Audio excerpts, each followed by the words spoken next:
Hello students. अगर आप BSc agriculture के सभी सब्जेक्ट्स के हिंदी व इंग्लिश में नोट्स लिखित में चाहते हैं तो इसके लिए आपको एक वेबसाइट पर जाना होगा। इसके लिए आपको गूगल में सर्च करना होगा प्लांट ब्रीडिंग 2010, जिसमें कोई भी स्पेस आपको नहीं रखना है। तो हम लोग सर्च करते हैं प्लांट ब्रीडिंग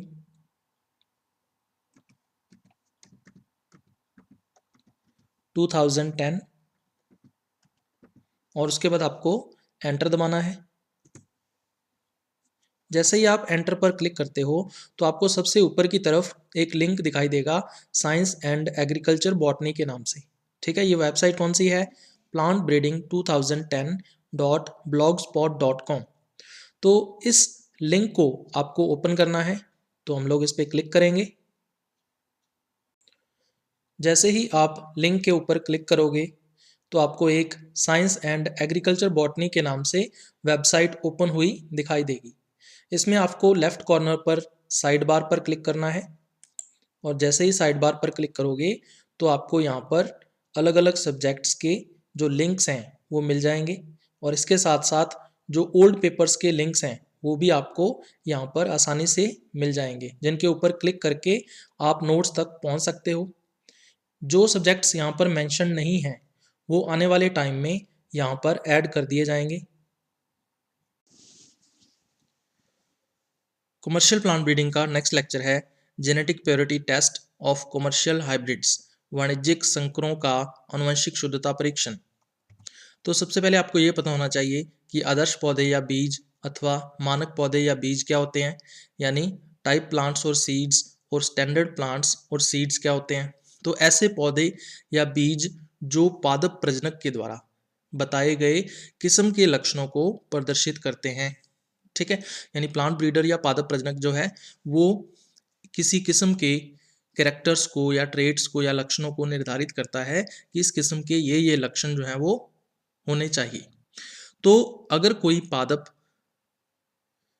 ऐसे पादप या बीज जो है वो ऐसे लक्षणों को प्रदर्शित करता है तो उसको हम लोग बोलते हैं आदर्श पौधे यानी टाइप प्लांट्स या बीज या सीड, और मानक पौधे या बीज यानी स्टैंडर्ड प्लांट्स और सीड्स। आनुवंशिक शुद्धता या जेनेटिक प्योरिटी को हम लोग किस प्रकार से परिभाषित कर सकते हैं? तो किसी किस्म के पौधे या बीज जो हैं जितने प्रतिशत लक्षणों में आदर्श पौधे या बीज से समानता दर्शाते हैं वह आनुवंशिक शुद्धता कहलाती है। ठीक है, कोई वैरायटी है या किस्म है, उसके पौधे या बीज जो हैं उसके जितने प्रतिशत या जितने परसेंट जो ट्रेट्स हैं या लक्षण हैं उनमें वो आदर्श पौधों के साथ या आदर्श सीड के साथ या टाइप सीड्स के साथ क्या दर्शाते हैं? समानता या सिमिलैरिटी शो करते हैं। क्या कहलाती है? आनुवंशिक शुद्धता या जेनेटिक प्योरिटी कहलाती है। उसके बाद न्यूनतम मानक या मिनिमम स्टैंडर्ड्स की बात कर लेते हैं। तो अलग अलग प्रकार के बीजों के लिए जो न्यूनतम मानक हैं वो अलग अलग होते हैं। जैसे ब्रीडर सीड या प्रजनक बीज के लिए प्योरिटी या शुद्धता कितने प्रतिशत होनी चाहिए? 100%। फाउंडेशन सीड या आधार बीज के लिए कितनी होती है? 99%। सर्टिफाइड सीड यानी प्रमाणीकृत बीज के लिए जो प्योरिटी या शुद्धता है वो कितनी होती है? 98%। और हाइब्रिड सीड या संकर बीज के लिए जो शुद्धता है वो कितनी होती है? 95%। यदि संकर बीज की आनुवंशिक शुद्धता में 1% की कमी आ जाए, ठीक है, जो हाइब्रिड सीड है उसकी जो जेनेटिक प्योरिटी है उसमें अगर 1% की कमी आ जाती है तो जो वाणिज्यिक फसल की उपज है यानी जो कमर्शियल क्रॉप है उसकी जो यील्ड होती है उसमें 100 केजी प्रति हेक्टेयर की कमी आ जाती है। ठीक है, मतलब प्रति हेक्टेयर जितनी भी उपज होगी उसमें से 100 केजी या 100 केजी कम हो जाएगी उपज या यील्ड जो है। ठीक है, तो इस प्रकार आनुवंशिक शुद्धता जो है उसका जो उपज है या यील्ड है उसके साथ डायरेक्टली प्रोपोर्शनल या समानुपाती संबंध होता है। उसके बाद आनुवंशिक शुद्धता को प्रभावित करने वाले कारक, फैक्टर्स अफेक्टिंग जेनेटिक प्योरिटी।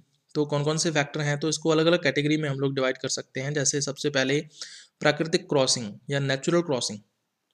तो अगर नेचुरल क्रॉसिंग या प्राकृतिक क्रॉसिंग अधिक हो रही है तो आनुवंशिक शुद्धता या जेनेटिक प्योरिटी में कमी आ जाएगी, क्योंकि प्राकृतिक क्रॉसिंग या नेचुरल क्रॉसिंग से कोई भी अवांछित जो परागकण है या अनडिजायर्ड जो पॉलन ग्रेन है वो आके परागण या पॉलिनेशन करेगा। ठीक है, इससे क्या होगा, कोई अवांछित जीन या अनडिजायर्ड जो जीन है वो इंट्रोड्यूस हो जाएगा किस्म के अंदर, वैरायटी के अंदर, तो इससे आनुवंशिक शुद्धता या जेनेटिक प्योरिटी कम हो जाएगी। उसके बाद है भौतिक मिश्रण या मैकेनिकल एडमिक्सचर। तो अन्य किस्मों के बीज जो हैं या अदर वेराइटीज के सीड जो हैं अगर किस्म के बीजों के साथ मिश्रित हो जाएं या मिक्सअप हो जाएं तो भी जो आनुवंशिक शुद्धता है या जेनेटिक प्योरिटी है उसमें कमी आ जाती है। इसके अलावा है आनुवंशिक बहाव या जेनेटिक ड्रिफ्ट।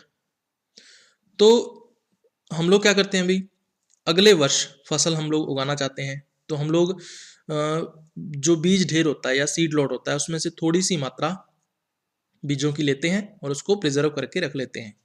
ठीक है, ऐसा करने से क्या होता है, अभी कुछ जीन प्रारूप या जीनोटाइप उस बीज ढेर के अंदर ही रह जाते हैं। ठीक है, इसको क्या बोलते हैं, आनुवंशिक बहाव या जेनेटिक ड्रिफ्ट। तो इससे भी आनुवंशिक शुद्धता में कमी या जेनेटिक प्योरिटी जो है उसका लॉस हो सकता है। उसके बाद उत्परिवर्तन या म्यूटेशन। तो नेचुरली या प्राकृतिक रूप से जो म्यूटेशंस हैं वो बहुत ही कम देखने को मिलते हैं, परंतु फिर भी अगर लाखों में से या करोड़ों में से किसी एक प्लांट के अंदर या पौधे के अंदर म्यूटेशन या उत्परिवर्तन हो जाए तो उसके लक्षण परिवर्तित हो जाएंगे। ठीक है, उसके बीज जो हैं अगर मिश्रित हो जाते हैं किस्म के बीजों के अंदर तो आनुवंशिक शुद्धता या जेनेटिक प्योरिटी जो है उसके प्रतिशत में कमी आ जाती है। इसके अलावा कीट व रोग, पेस्ट्स एंड डिजीजेस। तो अगर कोई फसल किसी इंसेक्ट पेस्ट के द्वारा या किसी रोग या डिजीज के द्वारा संक्रमित हो जाती है, ठीक है, तो संदूषण हो जाता है, कंटेमिनेशन हो जाता है क्रॉप का, और क्रॉप वैरायटी जो है उसके जो करेक्टर्स हैं या लक्षण हैं उनमें परिवर्तन आ जाता है जिससे क्वालिटी या गुणवत्ता नहीं रहती है। तो इससे भी क्या होगा भाई, आनुवंशिक शुद्धता या जेनेटिक प्योरिटी जो है उसमें कमी आ जाएगी। तो ये जेनेटिक प्योरिटी का मुख्य संदूषक या मेन कंटेमिनेंट होता है। उसके बाद आनुवंशिक शुद्धता परीक्षण की विधियां या methods of genetic purity testing. तो इसको 5 कैटेगरीज के अंदर डिवाइड किया गया है। तो कुल 5 मेथड्स या विधियां हैं। इनके नाम क्या है भी, ग्रो आउट टेस्ट या जिसको जीओटी भी कहा जाता है शॉर्ट फॉर्म में।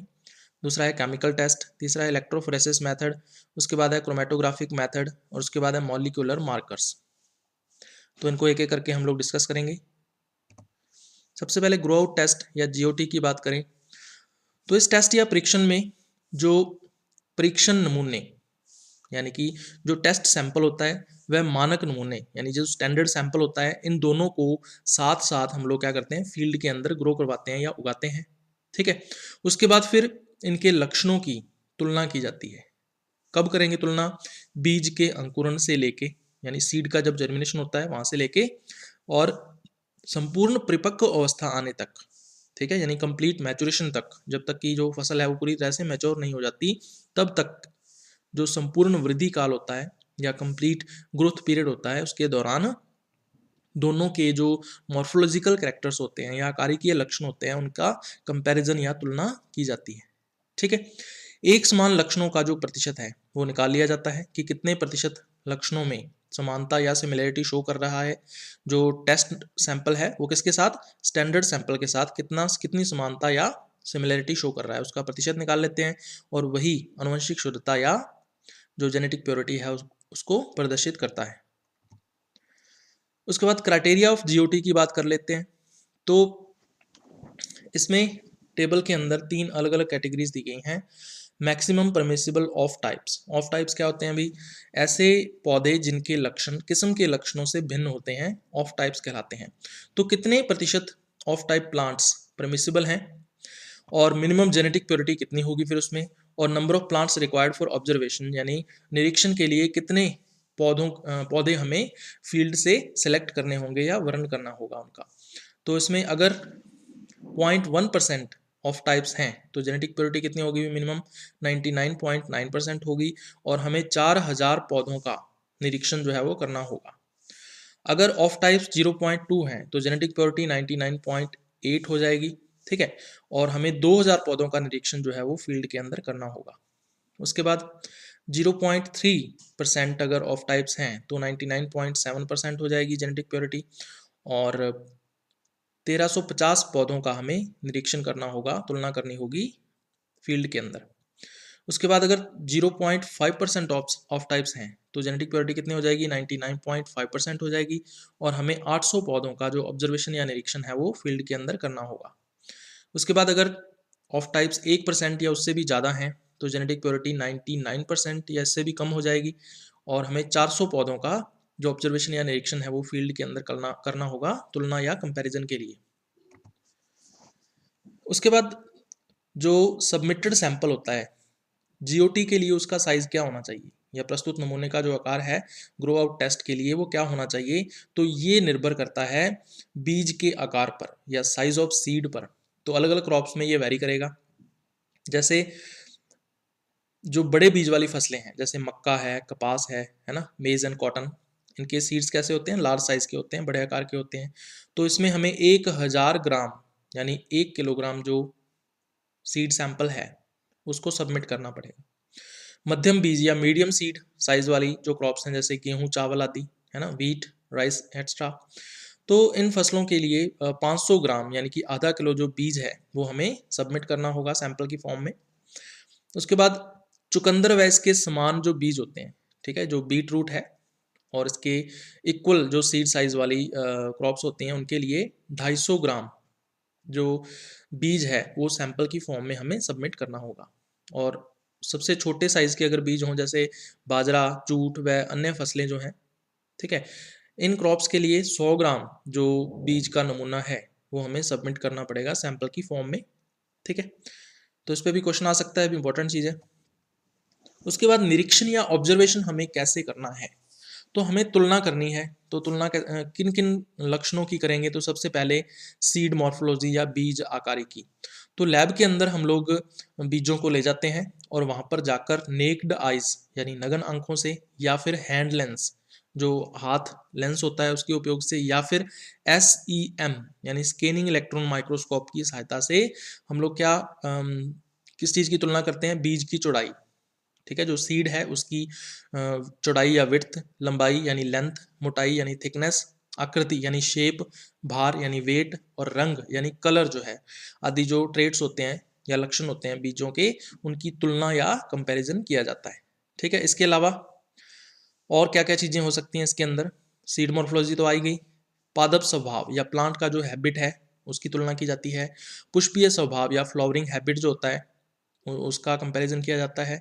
इसके अलावा पुष्पीय लक्षण या फ्लोरल करैक्टर्स जो होते हैं उनका कंपैरिजन किया जाता है, और इसके अलावा फलों के लक्षण यानी फ्लोरल जो करैक्टर्स होते हैं उनका कंपैरिजन या तुलना जो है वो की जाती है। तो ये ऑब्जर्वेशन या निरीक्षण के अंदर हम लोग करते हैं। उसके बाद दूसरा टेस्ट आता है केमिकल टेस्ट या रासायनिक परीक्षण इसको बोल देते हैं। तो इसमें जो प्लांट्स हैं या पौधे हैं वो क्या करते हैं, अभी द्वितीयक यौगिक या सेकेंडरी कंपाउंड्स जो हैं वो प्रोड्यूस करते हैं, और उनका एनालिसिस या उनका अवलोकन किया जाता है, ठीक है। ये सरल रंग परीक्षण होते हैं या सिंपल कलर टेस्ट होते हैं ये, ठीक है। तो किस प्रकार से हम लोग करते हैं वो हम लोग देखेंगे। तो कई तरह के केमिकल टेस्ट जो हैं वो किए जाते हैं, तो एक एक करके हम लोग उनको डिस्कस करते हैं। सबसे पहले है फिनोल टेस्ट। तो फिनोल टेस्ट किस में किया जाता है, अभी गेहूं के अंदर यानी व्हीट के क्रॉप में ये किया जाता है। किसके द्वारा ये डेवलप किया गया था, यह परीक्षण वॉल्स के द्वारा 1965 में 1965 में जो धान्य फसलें होती हैं, ठीक है, जो सीरियल क्रॉप्स जो होती हैं जैसे गेहूं, व्हीट, धान यानी पैडी और ज्वार आदि के लिए दिया गया था। ये आसान होता है, बहुत ही सिंपल टेस्ट है और जल्दी से होने वाला और सुलभ परीक्षण है, मतलब क्विकली हो जाता है, ज़्यादा टाइम नहीं लेता है, और सुलभ है यानी इसमें ज़्यादा कॉम्प्लेक्स केमिकल रिएक्शंस नहीं होती हैं, बिल्कुल आसान सा होता है ये, ठीक है। कैसे होता है ये हम लोग देखेंगे आगे। और ये किस लिए किया जाता है, जो गेहूं है या व्हीट है उसमें किस्मों के विभेदन के लिए, उसकी जो वैरायटीज होती हैं उनके डिफ्रेंशिएशन के लिए किया जाता है ये परीक्षण। और ये परीक्षण लंबे टाइम से किया जा रहा है, कितने टाइम से, भी पिछले 50 वर्षों से, 50 ईयर्स से इसका जो उपयोग है वो लगातार किया जा रहा है। तो इसमें हम लोग क्या करते हैं, अभी जो व्हीट के सीड्स होते हैं या गेहूं के जो बीज होते हैं उनको बीकर के अंदर डालते हैं। बीकर में क्या लेते हैं हम लोग, वाटर लेते हैं, ठीक है, जिसका तापमान कितना होना चाहिए, 20 डिग्री सेंटीग्रेड होना चाहिए, और 16 घंटे के लिए इसकी सॉकिंग करते हैं या इनको भिगोकर रखते हैं इन बीजों को इस बीकर के अंदर। 16 घंटे के बाद इन बीजों को बाहर निकालकर ठीक है। और फिर हम पेट्री डिश में डालते हैं। इस पेट्री डिश के अंदर क्या है, अभी 1% फिनॉल का सॉल्यूशन है, ठीक है, और उसके ऊपर फिल्टर पेपर रखा हुआ है। अब इस फिल्टर पेपर के ऊपर हमें इन बीजों को निकालकर वीट के सीड्स को या गेहूं के बीजों को रखना है, ठीक है, और मॉइस्चनिंग करवानी है, ठीक है। ये फिल्टर पेपर कैसा हो जाता है, नम हो जाता है, किससे, फिनॉल सॉल्यूशन से। और फिर इस नम फिल्टर पेपर के ऊपर बीजों को जब हम रखते हैं तो बीज जो है वो नम होने लग जाते हैं, तो उसको क्या बोलते हैं, नमीकरण या मॉइस्चनिंग। कितने घंटे के लिए करनी है, 4 घंटे के लिए या 4 आवर्स के लिए। अब एंजाइम अभिक्रिया क्या होती है, या एंजाइम जो रिएक्शन है वो किस प्रकार से होती है। तो जो सीड कोट होता है, गेहूं के जो बीज हैं उनका जो सीड कोट या बीज चोल है, उसमें एक एंजाइम पाया जाता है जिसका नाम है टायरोसिनेज, ठीक है। और सॉल्यूशन जो हमने लिया है पेट्री डिश के अंदर वो क्या है, फिनॉल है। तो फिनॉल और टायरोसिनेज जो है ये आपस में क्रिया करते हैं, ठीक है, और क्रिया करके ये 4 प्रकार का जो कलर है वो दे सकते हैं। कौन कौन सा कलर है, अभी ब्लैक, ठीक है, डार्क ब्राउन, दूसरा ब्राउन, और फिर लास्ट है लाइट ब्राउन। तो इस तरह से 4 जो ग्रुप्स हैं बीज के या सीड्स के या बीजों के, वो बन जाते हैं। तो इस विधि के द्वारा हम किस्मों के एक समूह को पहचाना जा सकता है, यानी ब्लैक सीड्स वाले जो अगर बीज का जो रंग है वो ब्लैक है या काला है तो ये किस्मों का एक समूह होगा। डार्क ब्राउन है तो ये भी एक किस्मों का समूह होगा, ब्राउन है तो ये भी एक वैरायटीज का ग्रुप होगा, और लाइट ब्राउन है तो ये भी एक किस्मों का समूह होगा। परंतु एक एकल किस्म के बीजों को पहचानना कठिन है। तो इस टेस्ट के द्वारा हम लोग सिंगल वैरायटी के जो सीड्स हैं उनको आइडेंटिफाई नहीं किया जा सकता। तो ये एक हार्ड प्रोसेस है या कठिन प्रक्रिया है, तो वो इस टेस्ट के द्वारा हम लोग नहीं कर सकते हैं। उसके बाद दूसरा टेस्ट आता है NaOH टेस्ट। तो ये किसमें किया जाता है, अभी गेहूं के अंदर या व्हीट के अंदर ही ये किया जाता है। किसके द्वारा डेवलप किया गया था, तो पाइने के द्वारा 1988 के अंदर 1988 में इसको डेवलप किया गया था, ठीक है। तो इसमें जो डिफरेंशिएशन या विभेदन है वो किसका किया जाता है, गेहूं की जो सफ़ेद व लाल बीजों वाली किस्में होती हैं, ठीक है, वाइट सीड्स होते हैं एक प्रकार की किस्म के, और दूसरी किस्म के जो बीज हैं वो कैसे होते हैं, लाल होते हैं। तो इन दोनों किस्मों के अंदर डिफरेंशिएशन या विभेदन के लिए हम लोग NaOH टेस्ट का उपयोग करते हैं। तो इसमें हम लोग क्या करते हैं, अभी व्हीट सीड्स यानी गेहूं के जो बीज हैं वो एक बीकर के अंदर डालते हैं, ठीक है। उस बीकर में क्या रखा है हमने, NaOH सॉल्यूशन है 5%। तो इस NaOH सॉल्यूशन के अंदर हम लोग 1 घंटे के लिए बीजों को डुबोकर रखते हैं, और 1 घंटे के बाद फिर हम 1 घंटे तक इनको क्या करते हैं, ऑब्जर्व करते हैं सीड्स को, ठीक है, बीजों का निरीक्षण करते हैं। तो बीजों का जो रंग है या कलर है वो किस प्रकार से चेंज होता है, 1 घंटे के लिए उसका निरीक्षण करते हैं। तो अगर व्हीट के जो सीड्स हैं अगर वो वाइट सीड्स होंगे, ठीक है, अगर वो सफ़ेद होंगे तो जस्ट आफ्टर यानी NaOH सॉल्यूशन के अंदर डालते ही वो डार्क येलो हो जाएंगे, और 10 मिनट के बाद वो लाइट येलो हो जाएंगे, ठीक है।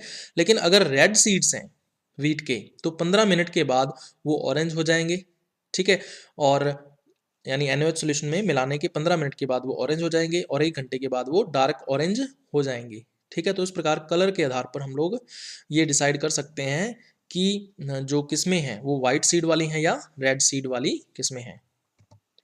उसके बाद तीसरा आता है KOH टेस्ट। तो KOH टेस्ट धान के अंदर यानी पैडी जो क्रॉप होती है उसके अंदर किया जाता है। किसके द्वारा डेवलप किया गया था, रोस्टा के द्वारा इसको 1975 में इसको डेवलप किया गया था। जंगली धान होता है, एक वाइल्ड पैडी होता है जिसका नाम है ओराइजा सेटाइवा वैरायटी फटुआ।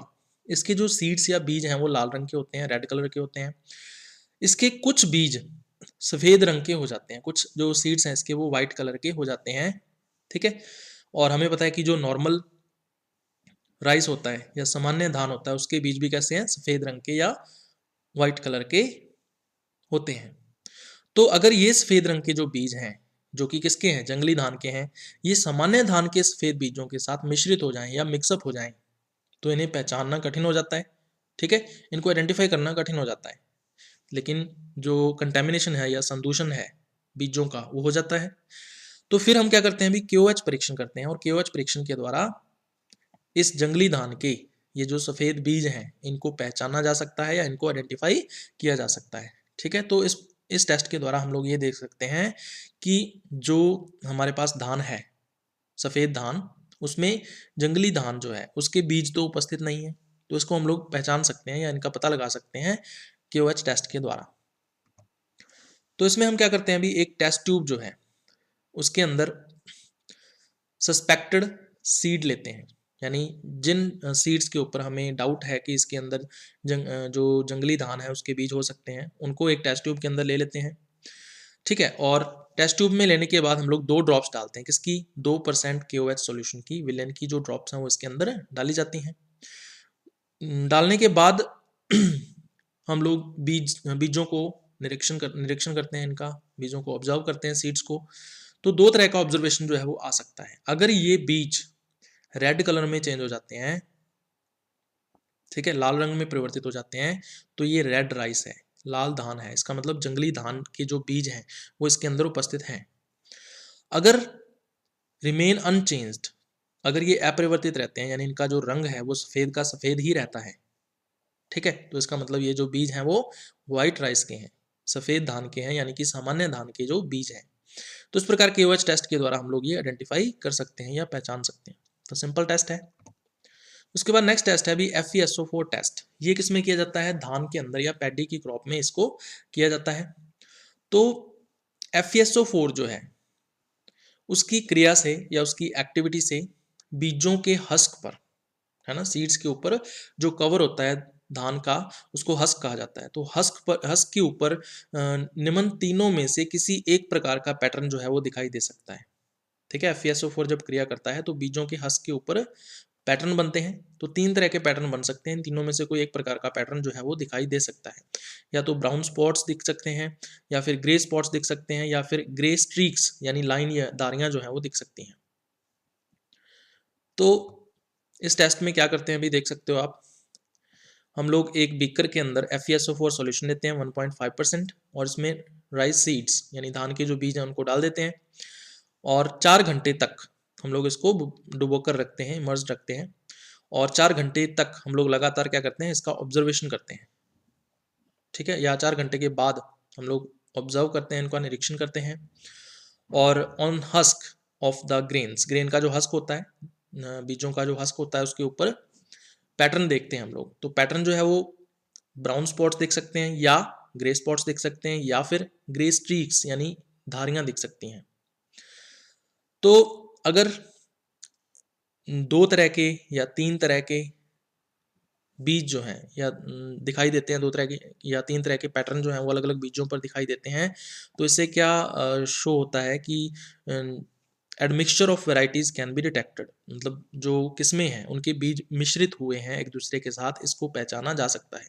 अगर इन तीनों में से केवल एक ही प्रकार के जो पैटर्न है वो सभी बीजों के ऊपर दिखाई देते हैं, तो इसका मतलब जो सीड है या बीज हैं वो प्योर हैं या शुद्ध हैं, इसका मतलब वो उसमें किसी भी प्रकार का कंटेमिनेशन या संदूषण नहीं है। तो इस टेस्ट के द्वारा हम लोग इस प्रकार से ये आइडेंटिफाई कर सकते हैं। उसके बाद है KOH ब्लीच टेस्ट। ये किसमें किया जाता है, ज्वार में किया जाता है। ये जो परीक्षण था वो किसके द्वारा डेवलप किया गया था, पायने व कोजिस्कोवस्की के द्वारा 1980 में इसको डेवलप किया गया था। ठीक है, बीज चोल जो होता है ज्वार का, जो सीड कोट होता है, उसकी जो आंतरिक परत या इनर लेयर है उसको बोलते हैं टैगमैन। तो इस टैगमैन के अंदर एक विशेष प्रकार का रसायन पाया जाता है जिसको टैनिक अम्ल कहा जाता है। ठीक है, और इस टैनिक अम्ल की वजह से ही जो ज्वार के बीज हैं वो ब्लैक कलर के होते हैं या काला अभिरंजन देती है। ठीक है, ब्लैक कलर का जो स्टेनिंग है वो देता है टैनिक अम्ल। इसे सुनिश्चित करने के लिए यह परीक्षण किया जाता है। ठीक है, इसको इंश्योर करने के लिए हम लोग ये KOH ब्लीच टेस्ट जो है वो करते हैं। तो इसमें हम क्या करते हैं, अभी KOH जो है उसका एक पार्ट लिया जाता है, जबकि NaOCl यानी सोडियम हाइपोक्लोराइड जो है उसके 5 पार्ट लिए जाते हैं। वेट बाय वॉल्यूम हमें ये लेना है, और सोडियम हाइपोक्लोराइड कितना लेना है, 5.25% होना चाहिए। तो इस प्रकार से इनका जो विलयन है या सॉल्यूशन है वो बना लेते हैं। अब इस विलयन को एक बीकर के अंदर डाल लेते हैं, solution KOH plus sodium hypochlorite, है ना, और फिर ब्राउन ज्वार सीड्स जो होते हैं उनको बीकर के अंदर जो सॉल्यूशन होता है या विलेन होता है इसके अंदर डाल देते हैं और सॉकिंग करवाते हैं यानी इनको भिगोकर रखते हैं कितने टाइम के लिए, 10 मिनट के लिए। उसके बाद वाइट ज्वार सीड्स जो होते हैं, ठीक है, उनको भी इसी दूसरे बीकर में इसी विलेन के अंदर या सॉल्यूशन के अंदर डालते हैं और 5 मिनट के लिए हम लोग इनकी सॉकिंग करते हैं या इनको भिगोकर रखते हैं। अब इन बीजों को हम लोग जल से धो लेते हैं, यानी वाटर से इनको वॉश कर लिया जाता है और फिल्टर पेपर पर फैलाकर सुखा दिया जाता है। यानी फिल्टर पेपर जो है उसके ऊपर इसकी स्प्रेडिंग कर देते हैं, फैला लेते हैं और इनको ड्राई कर लिया जाता है या सुखा लिया जाता है। प्रोक्सीडेज टेस्ट उसके बाद है, ये किसमें किया जाता है भी, सोयाबीन के अंदर किया जाता है। तो इस परीक्षण को किसके द्वारा डेवलप किया गया था, बुटेरी व बुजेली ने इसको डेवलप किया था। कब, 1968 के अंदर, 1968 में इसको डेवलप किया था। सोयाबीन का जो बीज चोल है उसमें प्रोक्सीडेज एंजाइम पाया जाता है। तो प्रोक्सीडेज क्रिया जो है वो प्रदर्शित करता है। ये प्रोक्सीडेज एक्टिविटी एक जीन की 2 युग्म विकल्पियों के द्वारा प्रदर्शित की जाती है। ठीक है, कैपिटल पी व स्मॉल पी, ये 2 युग्म विकल्पी होते हैं। कैपिटल पी स्मॉल पी, अगर ये दोनों जीन प्रारूप आते हैं तो हाई प्रोक्सीडेज एक्टिविटी जो है वो प्रदर्शित की जाती है। और अगर स्मॉल पी जीनोटाइप आता है तो लो प्रोक्सीडेज एक्टिविटी यानी कि कम प्रोक्सीडेज एक्टिविटी जो है वो प्रदर्शित की जाती है। तो यह परीक्षण जो है वो किस पर आधारित है अभी, जो प्रोक्सीडेज एंजाइम है वो हाइड्रोजन पेरोक्साइड के साथ अभिक्रिया करता है, इस पर ये परीक्षण जो है या टेस्ट जो है वो आधारित है।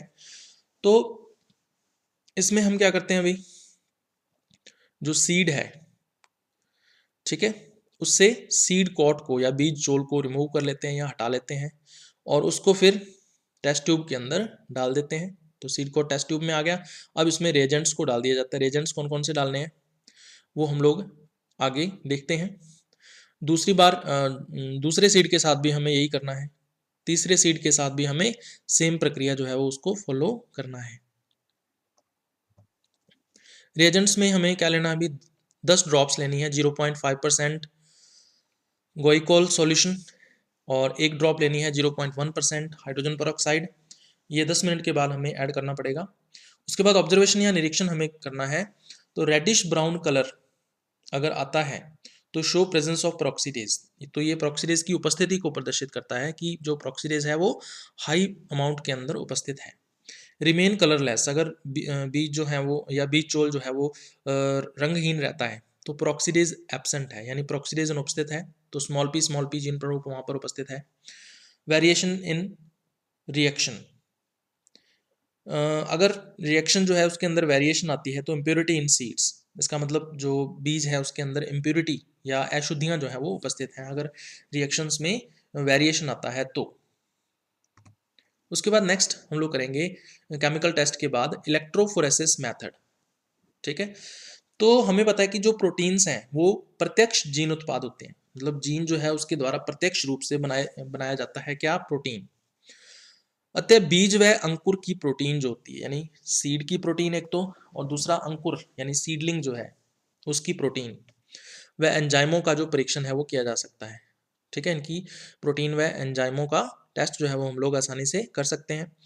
इसमें होता क्या है अभी, जब जेल के अंदर विद्युत सप्लाई दी जाती है, ठीक है, विद्युत सप्लाई जब हम देते हैं तो 2 उसके एंड होते हैं, एक तो पॉजिटिव एंड होता है और एक नेगेटिव एंड होता है।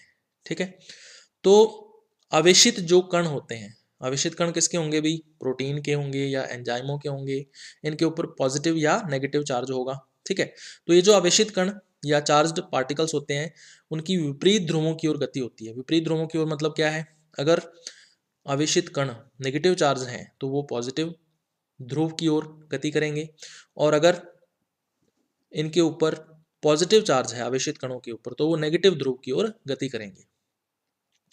आकार के अनुसार जो अणुओं की स्पीड होती है, ठीक है, इनकी जो गति की दर है या स्पीड है वो अलग अलग होती है। यानी कि जो छोटे आकार के पार्टिकल्स होंगे या कण होंगे वो तीव्र गति से या फास्ट स्पीड से जाएंगे, गति करेंगे, जबकि जो बड़े आकार के अणु होते हैं वो धीमी गति से या स्लो स्पीड से गति करेंगे। इससे होता क्या है अभी, ये जो कण हैं वो एक दूसरे से पृथक हो जाते हैं, जेल के अंदर इनका सेपरेशन हो जाता है एक दूसरे से।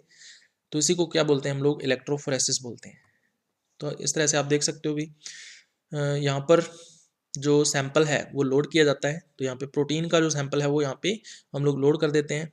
उसके बाद प्रोटीन के अंदर अलग अलग साइज़ के मॉलिक्यूल्स होते हैं, बड़े आकार के भी और छोटे आकार के भी।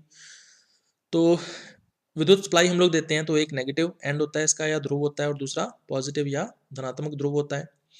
ये है मीडियम। मीडियम वास्तव में क्या होता है, अभी जेल होता है, ठीक है। ये एगरो जेल हो सकता है या कोई और जेल हो सकता है, पॉलीक्रिलामाइड जेल भी हो सकता है।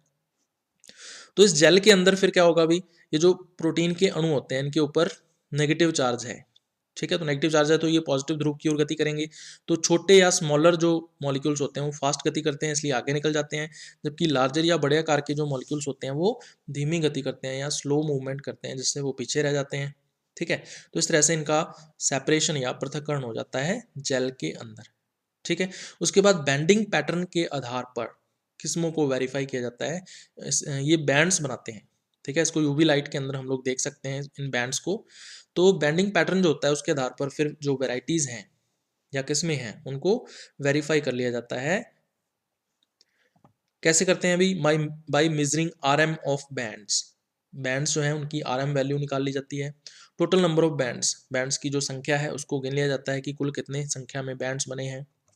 इसके अलावा प्रेजेंस और एब्सेंस ऑफ स्पेसिफिक बैंड्स, जो विशिष्ट बैंड है वो उपस्थित है या अनुपस्थित है, इसकी भी तुलना की जाती है। इसके अलावा इंटेंसिटी ऑफ बैंड्स, जो बैंड बने हैं उनकी तीव्रता क्या है, ठीक है। उनका जो कलर है या रंग है वो डार्क है या लाइट है ना, या उनकी चौड़ाई कम है या ज़्यादा है, तो ये इसके अंदर इंटेंसिटी के अंदर आ जाता है। जनरल प्रोसेस या सामान्य प्रक्रिया की बात करें तो सबसे पहले हम लोग क्या करते हैं, अभी प्लांट मटेरियल या पादप सामग्री जो है उसका सिलेक्शन या चयन किया जाता है। उसके बाद फिर हम उस पादप सामग्री में से प्रोटीन या आइसोजाइम जो होता है उसका पृथक्करण या आइसोलेशन कर लेते हैं, तो उसको निकाल लेते हैं। फिर उसका इलेक्ट्रोफोरेसिस करवाया जाता है, ठीक है। और इलेक्ट्रोफोरेसिस जब हो जाता है तो जेल के अंदर इनका सेपरेशन हो जाता है प्रोटीन या आइसोजाइम के अणुओं का। और फिर स्टेनिंग ऑफ जेल, जेल की स्टेनिंग की जाती है किसके द्वारा, एथिडियम ब्रोमाइड डाई के द्वारा, ठीक है। और उससे जो बैंड्स हैं उनको हम लोग देख सकते हैं यूवी लाइट के नीचे। उसके बाद नेक्स्ट आती है अभी क्रोमेटोग्राफिक मेथड।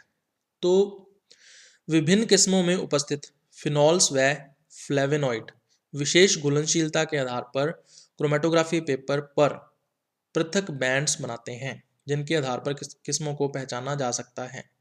तो फिनॉल्स और फ्लेवेनॉइड्स जो होते हैं उनकी जो घुलनशीलता है वो अलग अलग होती है, अलग अलग किस्मों की, ठीक है। अलग अलग जो वेराइटीज़ होती हैं फसलों की, उनके अंदर जो फिनॉल्स और फ्लेवेनॉइड्स होते हैं उनकी घुलनशीलता या सॉल्युबिलिटी जो है वो विलेन के अंदर या सॉल्यूशन के अंदर अलग अलग होती है, ठीक है। इसलिए वो क्रोमेटोग्राफी पेपर के ऊपर जो बैंड्स बनाएंगे वो अलग अलग बनाएंगे या सेपरेट बैंड्स बनाएंगे, और इन्हीं के आधार पर हम लोग जो फसलों की किस्में हैं या क्रॉप की वेराइटीज़ हैं उनको आइडेंटिफाई कर सकते हैं आसानी से। फॉर एग्जाम्पल, उदाहरण के लिए जैसे सोयाबीन हो गया है ना, गेहूँ हो गया, जई हो गया आदि के अंदर इसका जो यूज़ है वो नॉर्मली किया जाता है। उसके बाद है मॉलिक्यूलर मार्कर्स। तो डीएनए के अंदर विशिष्ट स्थान उपस्थित होते हैं जिनको विभिन्न आणविक तकनीकों की सहायता से पहचाना जा सकता है। डिफरेंट मॉलिक्यूलर टेक्निक्स के यूज से हम लोग इन स्पेसिफिक लोकेशंस को आइडेंटिफाई कर सकते हैं, और इन्हीं को ही क्या बोलते हैं, मॉलिक्यूलर मार्कर्स बोलते हैं। एक किस्म के जो पौधे होते हैं या एक वैरायटी के जो प्लांट्स होते हैं उनके लिए ये जो मॉलिक्यूलर मार्कर्स हैं वो स्पेसिफिक होते हैं या विशिष्ट होते हैं, ठीक है। तो डिफरेंट टेक्निक्स का उपयोग हम लोग करते हैं इनको आइडेंटिफाई करने के लिए, जैसे RAPD randomly amplified polymorphic DNA, SCAR sequence characterized amplified region, SSR simple sequence repeats, STS sequence tagged sites. तो इसमें पादप उत्तकों से या प्लांट टिश्यू से हम लोग क्या करते हैं, डीएनए का निष्कर्षण करते हैं, है ना। डीएनए को आइसोलेट कर लेते हैं, पृथक कर लेते हैं, और फिर PCR के द्वारा या पॉलीमरेज चेन रिएक्शन की सहायता से उसका एम्पलीफिकेशन कर लेते हैं। उस डीएनए का एम्पलीफिकेशन करने के बाद फिर हम लोग जेल इलेक्ट्रोफोरेसिस करवाते हैं, ठीक है। और फिर इन मार्कर्स का जो अध्ययन है या स्टडी जो है वो इन जेनेटिक मार्कर्स की वो कर ली जाती है। तो ये था भी अपना आज का लेक्चर।